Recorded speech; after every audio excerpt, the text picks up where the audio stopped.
चलो इस पार्ट में हम लोग क्या डिस्कस करेंगे, 19 अप्रैल के जीएस 3 से रिलेटेड कौन से टॉपिक्स हैं। तो इसमें बात करेंगे हम लोग बायोडाइवर्सिटी अंडर थ्रेट, बायोडाइवर्सिटी को क्या थ्रेट है, किससे थ्रेट की बात करना है, आपका इन्वेजिव एलियन स्पीशीज से कौन सा थ्रेट है, क्या होते हैं आपके इन्वेजिव एलियन स्पीशीज, इनके बारे में बात करेंगे। फिर बात करेंगे, देखिए हम लोगों के जो रिवर्स ऑफ इंडिया है इनकी हालत काफी खराब है इस समय। बहुत सारे रिवर्स आपके साउथ इंडिया के बिल्कुल सूखे हैं, बिल्कुल ड्राई चल रहे हैं और काफी बड़ी वाटर की प्रॉब्लम हो सकती है, क्यों हो रही है और उसको किस तरीके से हम लोग टैकल कर सकते हैं पॉलिसी के साथ, इसको हम लोग यहाँ पे डिस्कस करेंगे। ठीक है, सो लेट अस स्टार्ट।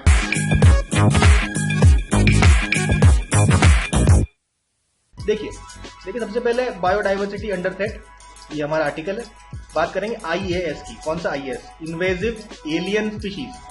ठीक है, एक्चुअली किसी एक जगह में उस पर्टिकुलर एरिया के कुछ आपके नेटिव होते हैं आपके ऑर्गेनिजम्स, और कुछ होते हैं नॉन नेटिव, यानी कि बाहर से आए हुए ऑर्गेनिजम्स।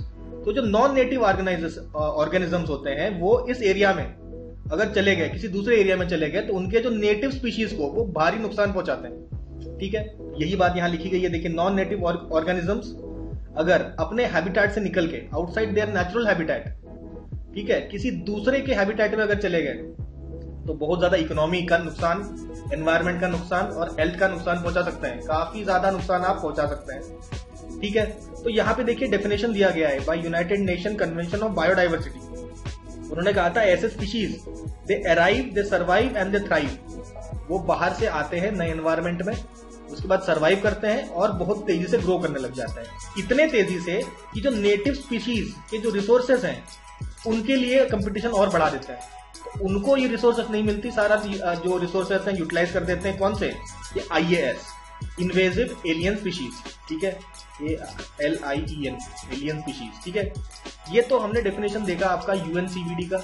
एक और डेफिनेशन है आपका, that is wild life protection act of 1972।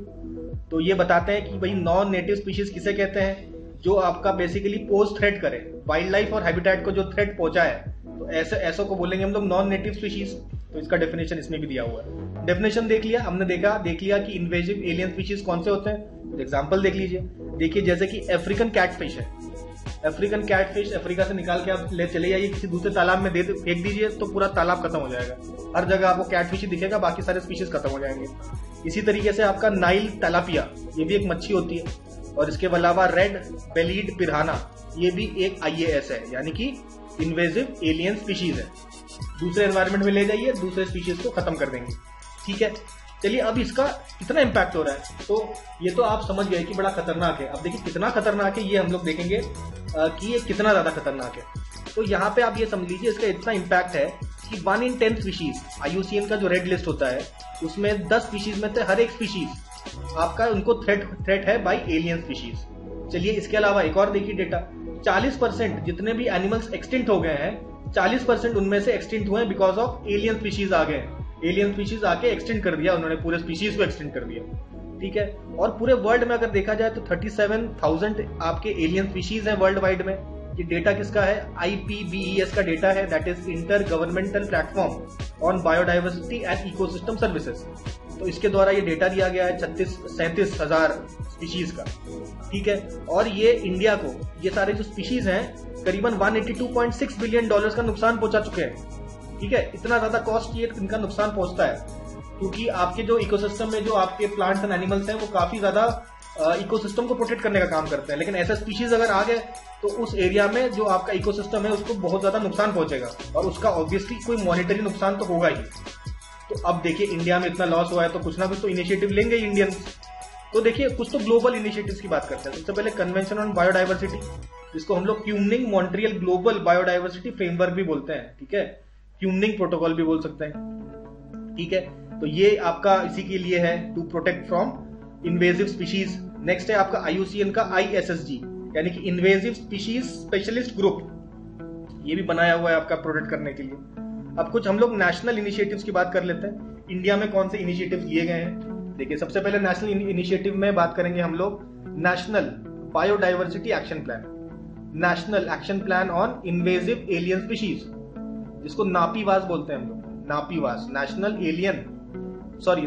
Action plan on invasive, ठीक है, इन्वेजिव एलियन स्पीशीज। ठीक है। इसके अलावा NISIC that is national invasive species information centre, ये भी खोला गया है। और एक आपका ऑर्डर पास हुआ 2003 में, जिसको बोला हमने plant quarantine regulation and impact of India order 2003, ठीक है। तो ये कुछ आपके इनिशिएटिव्स है, नेशनल इनिशिएटिव्स। अब देखिए अगले न्यूज की तरफ आते हैं हम लोग, that is India's dehydrating reverse.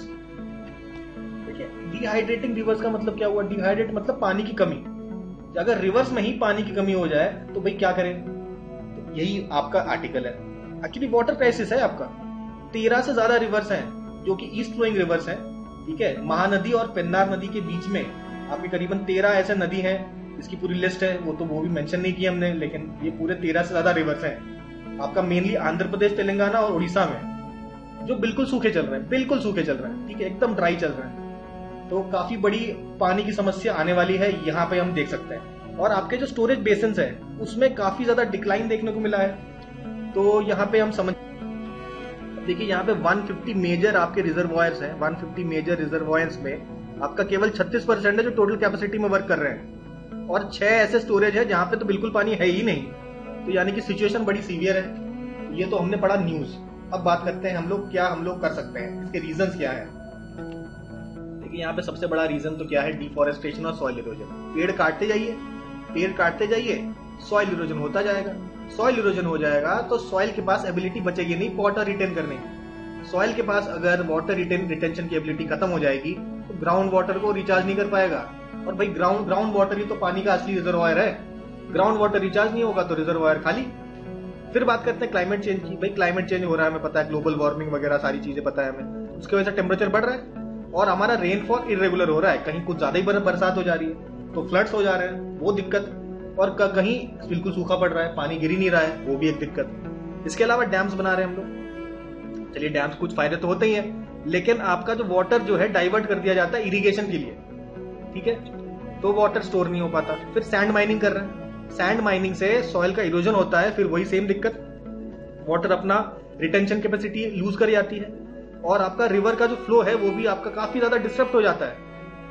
River जो है अपने जो पाथ पे नहीं चलता, इधर उधर घूमता रहता है, मतलब इधर उधर आपका ओवरफ्लो कर जाता है, तो फ्लडिंग भी हो जाती है, ठीक है। इसके अलावा आपका देखिए वाटर पोल्यूशन।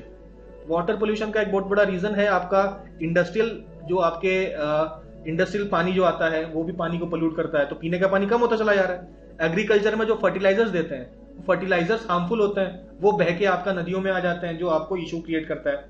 इसके अलावा डोमेस्टिक वेस्ट भी हो गया, ये सब आपका फ्लो होके आपके जो आपके पानी है वहां पे चले जाते हैं। फिर हमें पता है बायो रेमेडिएशन और बायोलॉजिकल ऑक्सीजन डिमांड, ये सारा इशू आपका क्रिएट करता है ना, यानी कि ऑक्सीजन नहीं बचता है आपका। ये पूरा प्रोसेस है। अब मैं बीओडी में ज्यादा डिटेल में नहीं आना चाहता, लेकिन ये सब प्रॉब्लम्स होते हैं, हमें पता है वाटर पोल्यूशन क्रिएट होता है इससे। इसके अलावा एक और रीजन है आपका इन्वेजिव स्पीशीज, अभी पढ़ा ना हमने, जैसे कि एग्जाम्पल देखिए वाटर हाइसिंथ, ये एक इन्वेजिव स्पीशीज है, इसको आप ले आइए तो ये आपका पानी का क्वालिटी को डिग्रेड कर देगा, है ना। तो यहाँ पे हम लोग देख सकते हैं कि अर्बनाइजेशन भी हो रहा है, एनक्रोचमेंट भी हो रहा है रिवर के आसपास, तो वो रिवर के फ्लो को ऑल्टर कर रहा है, चेंज कर रहा है। और ये सब होने के बावजूद भी कंजर्वेशन का कोई एफर्ट हम लोग कर नहीं रहे हैं। तो समस्या जब विकेट होगी तभी हम करेंगे। तो अभी विकेट समस्या आने वाली है, तो अब हमें कंजर्वेशन पे ध्यान देना पड़ेगा। तो अब नेक्स्ट बात करेंगे मेजर्स की। तो क्या क्या मेजर्स लेने पड़ेंगे? सबसे पहली बात तो यही समझनी है हमको, वाटर कंजर्वेशन करना चालू करिए तुरंत। रेन वाटर हार्वेस्टिंग करिए, यानी कि जो आपका रेन वाटर है ना उसको ऐसे बेकार मत जाने दीजिए, उसको आप बचा के रखिए, ठीक है ना। और फिर उसको ग्राउंड रिचार्ज में भेजिए। वाटर शेड मैनेजमेंट करिए आप।